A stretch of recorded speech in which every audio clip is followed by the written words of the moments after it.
And there are also several model prayers of repentance in the Holy Bible. பரிசுத்த வேதாகமத்திலே மனம் திரும்புதலின் மாதிரிகள் சில கொடுக்கப்பட்டிருக்கிறது. For example, if you want to read an example of personal prayer of repentance, தனிப்பட்ட மனம் திரும்புதலின் ஜெபத்தை நீங்கள் படிக்க வேண்டுமேயானால், the ideal is Psalm 51, which was the sin confession of King David. தாவீது ராஜா செய்த பாவ அறிக்கை ஜெபம் சங்கீதம் 51 காணப்படுகிறது. And if you want to read about a prayer of national repentance, ஒருவேளை தேசமே மனம் திரும்புகிற ஒரு ஜெபத்தினுடைய உதாரணத்தை பார்க்க வேண்டுமேயானால், the ideal one is from the life of Daniel, which came out of his lips. They are excellent. தானியேலினுடைய வாயிலிருந்து பிறந்த வார்த்தைகள் அருமையானவைகள். And that you can read in book of Daniel 9th chapter. அதை தானியேல் தீர்க்கதரிசன புத்தகம் 9வது அத்தியாயத்திலே பார்க்க முடியும். Now there comes a question. ஒரு கேள்வி எழுகிறது. When we said do not be vague in your confession, be very specific. நீங்கள் உங்கள் பாவ அறிக்கையிலே மேலெழுந்த வாரியாக இருக்க கூடாது, குறிப்பாய் இருக்க வேண்டும் என்று சொல்லும் பொழுது There comes a question. ஒரு கேள்வி எழுகிறது. Does not God know our sins? ஆண்டவருக்கு நம்முடைய பாவம் என்ன தெரியாதா? God knows. அவருக்கு தெரியும். But God wants us to know our sins. ஆனால் நாம் நம்முடைய பாவங்களை அறிந்து கொள்ள வேண்டும் என்று தேவன் விரும்புகிறார். Once again, மீண்டுமாய் சொல்கிறேன், God knows our sins. தேவனுக்கு நம்முடைய பாவம் தெரியும். But God wants us to know our sins and our sinfulness. ஆனால் நம்முடைய பாவங்களை நாம் அறிந்து கொள்ள வேண்டும் என்று தேவன் விரும்புகிறார். I'll take some examples. ஒரு உதாரணங்களை நான் சொல்கிறேன். In the early chapters of book of Genesis, we see God dealing with Adam. நாம் ஆதியாகம புத்தகத்திலே துவக்க பகுதிகளிலே ஆதாமோடு கூட தேவன் இடைபடுகிறதை பார்க்கிறோம். And God is asking a question to Adam. ஆதாமை பார்த்து ஆண்டவர் ஒரு கேள்வி கேட்கிறார். Adam, where are you? ஆதாமே, நீ எங்கே இருக்கிறாய்? Do you think God did not know where Adam was? ஆதாம் எங்கே இருக்கிறான் என்று ஆண்டவருக்கு தெரியாதா? God knew. தேவனுக்கு தெரியும். But God wanted Adam to know that he was hiding away from God. ஆனால் தேவனுக்கு ஆதாம் தேவனை விட்டு மறைந்திருக்கிறான் என்பதை அவன் உணர்ந்து கொள்ள வேண்டும் என்று விரும்பினார். Take another example. That's the example of Jacob. மற்றொரு உதாரணம் யாக்கோபினுடைய வாழ்வு. All night the Lord was wrestling with him. ராத்திரி முழுவதுமாக தேவன் அவனோடு கூட போராடுகிறார். And in the morning God is asking him his name. காலையிலே அவனை பார்த்து உன்னுடைய பெயர் என்ன என்று கேட்கிறார். I have a question. ஒரு கேள்வி Do இருக்கிறது. you think that the Lord was wrestling with a man whole night without knowing his name? பேரறியாத ஒரு நபரோடு கூடவா தேவன் ராத்திரி முழுவதுமாக போராடி கொண்டிருந்தார்? God knew his name. தேவனுக்கு அவனுடைய பெயர் தெரியும். But God wanted Jacob to know that he was Jacob, a cheat. ஆனால் யாக்கோபுக்கு தான் யாக்கோபு, அவன் ஒரு எத்தன் என்பதை அவன் புரிந்து கொள்ளும்படியாக தேவன் விரும்பினார். So God wanted him to make the confession, I am a cheat, I am Jacob. தான் அந்த அறிக்கை செய்ய வேண்டும் என்று தேவன் விரும்பினார். நான் யாக்கோபு, நான் ஒரு எத்தன், ஏமாற்றுக்காரன். I come to the New Testament. புதிய ஏற்பாட்டுக்கு வாருங்கள். There was Jesus Christ in a conversation with a woman in Samaria. சமாரியாவிலே ஒரு ஸ்திரியோடு கூட ஆண்டவராகிய இயேசு பேசுகிறார். And when he was talking about living water, she immediately said, please give me that living water. ஜீவ தண்ணீரை பற்றி பேசும்பொழுது உடனடியாக எனக்கு அந்த தண்ணீரை தாருங்கள் என்று கேட்கிறார். What did Jesus say? ஆண்டவராகிய இயேசு என்ன Go, சொன்னார்? bring your husband. உன்னுடைய கணவனை அழைத்து வா.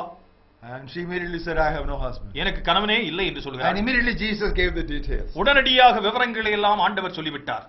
You rightly said you had no husband. நீ சரியாகவே சொன்னாய், உனக்கு கணவன் இல்லை. You had 5 husbands. 5 கணவன்மார் உனக்கு But இருந்தார்கள். the one with whom you are now living, he is not your husband. இப்பொழுது நீ வாழ்ந்து கொண்டிருக்கிற உன்னுடைய கணவன் அல்ல. In other words, Jesus wanted her to know the kind of life she was living, and that Jesus wanted her to confess before him. மறு வார்த்தையில் சொல்ல வேண்டும் என்றால், அவள் என்ன விதமான ஒரு வாழ்க்கையை வாழ்ந்து கொண்டிருக்கிறாள் என்பதை அவளுடைய வாயாலவே அறிக்கை செய்ய வேண்டும் என்று ஆண்டவர் விரும்பினார். Beloved, confession of sins is not informing God, but it is affirming to God what he already knows. பிரியமானவர்களே, பாவ அறிக்கை என்பது ஏதோ ஆண்டவருக்கு நீங்கள் தகவல் அறிவிப்பது அல்ல, ஏற்கனவே அவர் அறிந்திருக்கிறவைகளை நீங்கள் அறிக்கை செய்வதாகும். Therefore, beloved, don't have the habit of sinning retail but confessing wholesale. ஆகவே பிரியமானவர்களே, சில்லறையாக பாவம் செய்து மொத்தமாக நீங்கள் அறிக்கை செய்கிற பழக்கத்திலே ஈடுபட வேண்டும். Now this is something which we should get rid of from our life as a habit. இது நம்முடைய வாழ்க்கையில ஒரு பழக்கமாக இருக்குமேனால் அதை அறவே வெறுக்க வேண்டும். Now please turn with us the book of Proverbs, and there is a very specific guideline that is given to us in this context. நீதிமொழிகள் புத்தகத்துக்கு என்னோடு கூட வாருங்கள். ஒரு அருமையான ஒரு கோட்பாடு நமக்கு இதிலே கொடுக்கப்பட்டிருக்கிறது. 28th chapter. 28வது அத்தியாயம். Look at the 13th verse. 13வது வசனத்தை பாருங்கள். He who covers his sins shall not prosper. தன் பாவத்தை மறைக்கிறவன் வாழ்வடைய மாட்டான். But whoever confesses and forsakes them will have mercy. அதை அறிக்கை செய்து விட்டு விடுகிறவன் இரக்கம் பெறுகிறான். Only when you confess, it will be easy for you to forsake. அறிக்கை செய்யும் பொழுதுதான் விட்டு விடுவது சுலபமாகிறது. Now this is very important. மிகவும் முக்கியமான ஒரு காரியம். Only when you specifically confess, it becomes easy for you to definitely forsake it. குறிப்பாய் அறிக்கை செய்யும் பொழுதுதான் திட்டமாய் வெறுப்பதற்கு அது சாத்தியமாகிறது. Only when we specifically confess, you will understand the root cause for your failure. குறிப்பாய் அறிக்கை செய்யும் பொழுதுதான் பிரச்சனையினுடைய வேரை நீங்கள் தெளிவாய் புரிந்து கொள்ள முடியும். Look at the 14th verse. 14வது வசனத்தை பாருங்கள். Happy is the man who is always reverent. எப்பொழுதும் பயந்திருக்கிறவன் பாக்கியவான். In other words, a man who specifically confesses and forsakes, he becomes reverent, and he becomes a man with a reverential fear before God that keeps him safe, and that the Bible calls as a blessed state. குறிப்பாய் அறிக்கை செய்கிறவன் அவன் பயபக்தியிலே வளருகிறவனாய் மாறுகிறான். அது ஒரு ஆசீர்வாதமான நிலைமை என்று வேதம் அழைக்கிறது. Another reason, beloved, why we are supposed to confess our sins to God is that to what extent we realize our sinfulness, to that extent we will love the Lord. மற்றொரு காரணம், நாம் நம்முடைய பாவங்களை அறிக்கை செய்ய வேண்டியது என்னவென்று கேட்டால், நாம் எந்த அளவுக்கு நம்முடைய பாவங்களை அறிக்கை செய்கிறோமோ அந்த அளவுக்கு ஆண்டவரை நேசிக்கிறவர்களாகவும் மாறுகிறோம். In Luke's Gospel 7th chapter, we come across a woman. லூக்கா சுவிசேஷம் 7வது அத்தியாயத்திலே ஒரு பெண்ணை பார்க்கிறோம். And Jesus was seated in a rich man's house in a banquet. ஒரு விருந்திலே ஒரு பணக்காரனுடைய வீட்டிலே இயேசுவானவர் வீற்றிருக்கிறார். And this woman suddenly enters there. இந்த பெண் அங்கே திடீரென்று வருகிறாள். What does she do? என்ன செய்கிறாள்? She washed the feet of Jesus. இயேசுவினுடைய பாதங்களை கழுவுகிறாள். She kissed the feet of Jesus. இயேசுவினுடைய பாதங்களை முத்தமிடுகிறாள். And she anointed the feet of Jesus. இயேசுவினுடைய பாதங்களுக்கு எண்ணெய் பூசுகிறாள். And immediately there was a murmuring among the people. உடனடியாக மற்றவர்கள் எல்லாம் அங்கே ஒரு சலசலப்பு ஏற்படுகிறது, பேச Why ஆரம்பிக்கிறார்கள். does he allow this sinner woman to do all this? இந்த பாவ பெண்ணை இப்படி செய்வதற்கு ஏன் அனுமதிக்கிறார்? You know what did Jesus say? ஆண்டவர் என்ன சொன்னார் தெரியுமா? To whom much is forgiven, she will love the more. எவனுக்கு அதிகமாய் மன்னிக்கப்படுகிறதோ அவன் அதிகமாய் நேசிப்பான். What does it mean? அதனுடைய அர்த்தம் என்ன? Does it mean that she was more sinful than all the other guests who were sitting in that banquet? அங்கிருந்த மற்ற விருந்தாளிகளை விட இவள் பெரிய பாவி என்ற அர்த்தமா? That doesn't mean that. அதுவல்ல அதனுடைய அர்த்தம். It actually means she realized her sinfulness more than these people realized their sinfulness. இவர்களெல்லாம் தங்களுடைய பாவத்தை உணர்ந்ததை விட இவள் அதிகமாய் தன்னுடைய பாவத்தை What உணர்ந்திருக்கிறாள். a beautiful picture, beloved. என்ன அருமையான ஒரு வரைபடம் You know, பாருங்கள். when you are becoming specific, more and more specific and definite in your confession, forsaking becomes easy.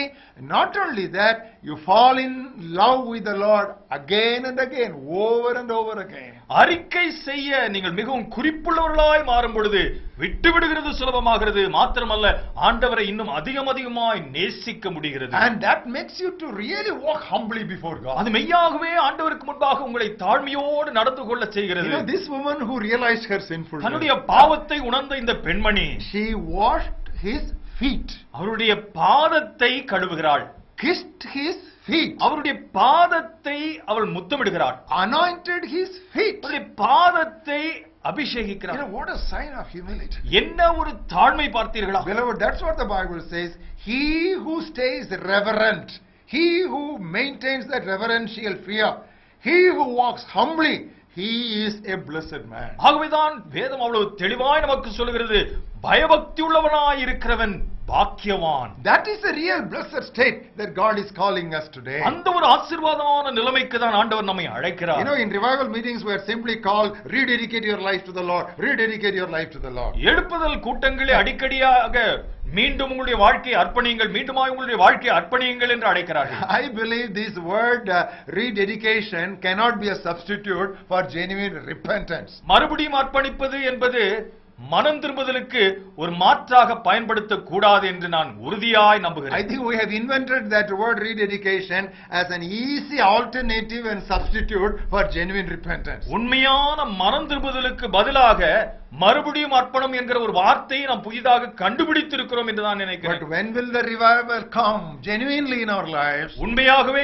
எழுப்புதல் நம்முடைய வாழ்க்கையில எப்பொழுது வரும்? If my people who are called by my name என் நாமம் தரிக்கப்பட்ட என் ஜனங்கள் humble themselves before me, எனக்கு முன்பாக தங்களை தாழ்த்தி turn from their wicked ways, தங்கள் பொல்லாத வழிகளை விட்டு திரும்பி and pray unto me, என்னை நோக்கி ஜெபித்தால் then will I forgive their sins. அப்பொழுது அவர்களுடைய அக்கிரமங்களையும் பாவங்களையும் நான் மன்னித்து I will heal their land. அவருடைய தேசத்துக்கு சேமத்தை உண்டு Let us பண்ணுவேன். not try to have quick fix or shortcuts for revival. நாம் எழுப்புதலுக்கு குறுக்கு வழிகளை கண்டுபிடித்துக் கொண்டிருக்க வேண்டாம். How not to repent. எப்படி மனம் திரும்ப கூடாது? Do not be vague in your confession. உங்களுடைய பாவ அறிக்கையிலே பொதுவானதாக மேலெழுந்த வாரியாக இருக்கக்கூடாது.